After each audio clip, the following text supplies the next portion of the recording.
Hello guys, welcome to my channel. आज हम बात करेंगे how to improve your IQ level, यानी कि हम अपने आईक्यू लेवल को किस तरह से इम्प्रूव कर सकते हैं। तो तो इसे शुरू करने से पहले हम ये समझ लेते हैं कि आईक्यू लेवल क्या होता है। बेसिकली आईक्यू का मतलब होता है हमारे दिमाग की क्षमता, यानी कि कोई इंसान कितना इंटेलिजेंट है, या फिर कहीं किसी इंसान की इंटेलिजेंस की माप ही क्या है, आईक्यू है। जैसे अगर हम कहें कि कोई व्यक्ति है जो नई नई चीज़ों को बहुत जल्दी सीख लेता है, या फिर उसके सोचने समझने की क्षमता क्या है और लोगों से ज़्यादा है, या फिर कोई प्रॉब्लम को वो जल्दी सॉल्व कर लेता है, तो हम ऐसे व्यक्ति को कहते हैं कि इसका आईक्यू लेवल क्या है, थोड़ा ऊंचा है कि दूसरे लोगों की तुलना में। जैसे इस ग्राफ में बताया गया है कि कितने परसेंट लोगों का आईक्यू कितना होता है। जैसे कि जिनका आईक्यू लेवल 55 से 70 के बीच में होता है, वो मानसिक रूप से कमज़ोर होते हैं, यानी कि स्वस्थ नहीं है। और ऐसे लोगों की संख्या पूरे दुनिया में 2.3% है। और इसके बाद वे लोग आते हैं जिनका आईक्यू लेवल होता है 70 से 85 के बीच में। ये एक रूप से भी कमज़ोर दिमाग के लोग होते हैं, यानी कि मंद बुद्धि कह सकते हैं। और इनकी संख्या पूरे दुनिया में होती है 13.6% लोग होते हैं, यानी कि लो एवरेज लोग। इसके बाद आते हैं जिनका आईक्यू लेवल 85 से 100 के बीच में होता है, यानी एवरेज लोग। दुनिया में सबसे ज़्यादा एवरेज लोग ही पाए जाते हैं, यानी कि इनका परसेंटेज अगर हम देखें तो 34.1% है। इसके बाद वो लगाते हैं जिनका आईक्यू लेवल 100 से 115 के बीच में होता है, यानी कि इन्हें हम थोड़ा बुद्धिमान कहते हैं, साधारण लोगों से थोड़ा बुद्धिमान कहते हैं। तो इनका आईक्यू लेवल 100 से लेकर 115 के बीच में होता है। और इन लोगों का परसेंट भी 34.1% है।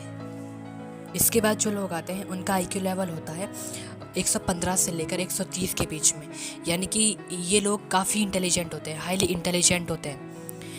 जैसे हम कोई कहते हैं कि वो बहुत इंटेलिजेंट है, तो वो इसी श्रेणी में आते हैं। और ऐसे लोग 13.6% पाए जाते हैं। और इसके बाद आते हैं जीनियस, जिनका आईक्यू लेवल 130 से ऊपर होता है, उन्हें हम जीनियस कहते हैं। यानी आपने जितने भी जीनियस लोगों के नाम सुने होंगे ना, उनका आईक्यू लेवल 130 से ऊपर ही होता है। जैसे आपने सुना होगा डॉक्टर APJ अब्दुल कलाम और निकोला टेस्ला, ऐसे ऐसे बड़े बड़े जीनियस के बारे में आपने सुना होगा, तो उनका आईक्यू लेवल 130 से ऊपर होता है। और अगर हम कहें कि एल्बर्ट आइंस्टाइन का आईक्यू कितना था, तो उनका आईक्यू 160 से ऊपर था। और कहा भी जाता है कि genius is equal to Einstein, यानी कि जीनियस का नाम सुनते ही सबसे पहले आइंस्टाइन का नाम आता है हमारे दिमाग में। तो आइंस्टाइन एक बहुत बड़े जीनियस थे, और उन्हें पूरी दुनिया फॉलो करती है, पूरी दुनिया, क्योंकि एक बहुत बड़े जीनियस थे। और अब हम बात करेंगे कि क्या कोई ऐसा फॉर्मूला है कि जिससे हम पता कर सके कि हमारा आईक्यू लेवल कितना है। तो उसके लिए एक फॉर्मूला ये है, IQ is equal to mental age upon physical age into 100। Physical age का मतलब होता है जो हमारी अभी एज है, यानी कि अगर कोई बच्चा 10 साल का है तो उसके फिजिकल एज 10 साल है। अगर कोई बच्चा 10 साल का है और वो 10 साल के बच्चे जो काम कर सकते हैं उन सारे काम को कर पा रहा है, तो उसकी मेंटल एज क्या होगी, 10 साल होगी। पर अगर कोई वही बच्चा 10 साल का बच्चा, अगर जो बच्चा 12 साल का है वो सारे काम कर पा रहा है जो 12 साल का बच्चा कर सकता है, तो उसकी मेंटल एज 12 साल होगी। तो मेंटल एज इसी को कहते हैं। इसे एक एग्जांपल से समझते हैं। जैसे कि कोई बच्चा अगर 9th क्लास में, तो उसकी जो फिजिकल उम्र है वो है 14 साल।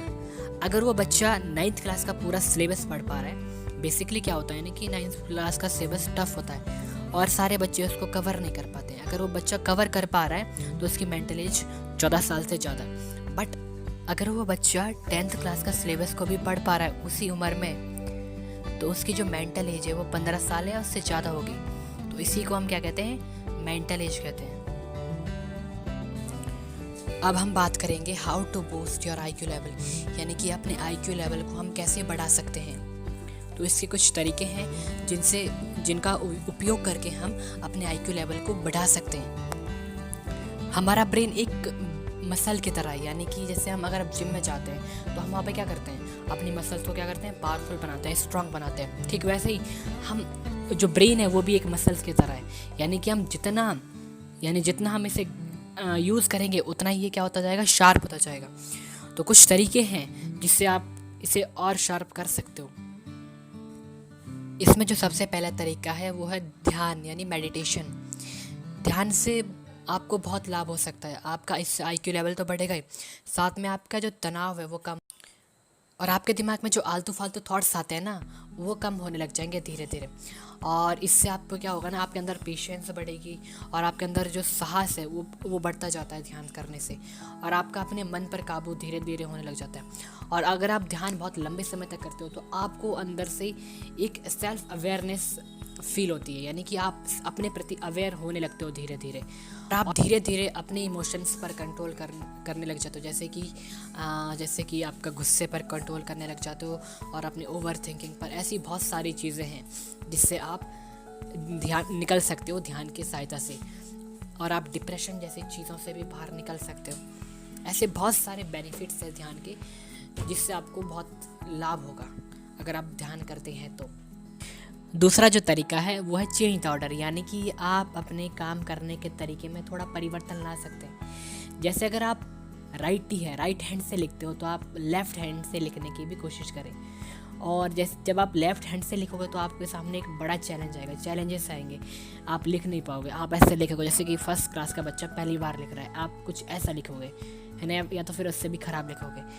तो जब आपके सामने चैलेंज पड़ता है तो फिर क्या होता है कि तो इससे धीरे धीरे हमारा IQ क्या हो जाता है, बढ़ने लग जाता है, यानी कि हमारा किसी काम में फोकस भी बढ़ने लग जाता है।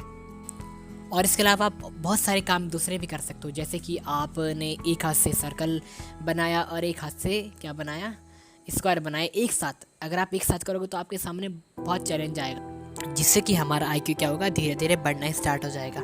और इसके अलावा आप बहुत सारे काम और भी कर सकते हो, जैसे कि आप एक हाथ से सर्कल बना रहे हो, एक हाथ से क्या बना रहे हो, स्क्वायर बना रहे हो, वो भी एक साथ में। और जब आप इसे पहली बार करोगे तो आप नहीं कर पाओगे, क्योंकि ये हमारे ब्रेन के लिए बहुत ही अलग काम है, तो हमारे लिए बहुत चैलेंज आएगी, बहुत कठिनाई आएगी। पर आप जब धीरे धीरे मतलब कि इसकी प्रैक्टिस करते रहोगे तो फिर क्या होगा कि ये काम आपके लिए बहुत आसान हो जाएगा। तो इससे भी आपका IQ लेवल क्या होगा, बढ़ेगा। और इसके बाद है योगा तो सभी को पता है कि योगा करने से क्या होता है, हमारी बॉडी एक्टिव रहेगी। जब बॉडी एक्टिव रहेगी तो क्या होगा, ब्रेन एक्टिव ऐसे ही रह जाएगा। तो योगा करने से भी क्या होता है, हमारा IQ बढ़ता है। और उसके बाद आउटडोर गेम से भी हमारी बॉडी क्या रहती है, तंदुरुस्त रहती है और एक्टिव रहती है। अगर एक्टिव रहेगी हमारी बॉडी तो क्या होगा, हमारा ब्रेन भी एक्टिव रहेगा। और इसके अलावा हम और भी चीज़ें कर सकते हैं, जैसे कि हम चेस खेल सकते हैं, जैसे हम सुडोकू खेल सकते हैं, और भी जो ब्रेन गेम है उनको खेल सकते हैं, जिससे कि हमारा ब्रेन क्या होगा, शार्प होगा और हमारा IQ लेवल बढ़ेगा। और इसके अलावा है बुक रीडिंग एक बहुत ही अच्छा तरीका है। जैसे हमारे बॉडी को क्या चाहिए, प्रोटीन चाहिए, न्यूट्रिशन चाहिए, ठीक उसी तरह हमारे ब्रेन को भी क्या चाहिए, अच्छी डाइट चाहिए। अगर हम अच्छी बुक्स पढ़ते हैं तो वही हमारे ब्रेन के लिए क्या है, अच्छी डाइट है। तो हम बहुत सारी बुक्स पढ़ सकते हैं, हम नोवेल लाइक बुक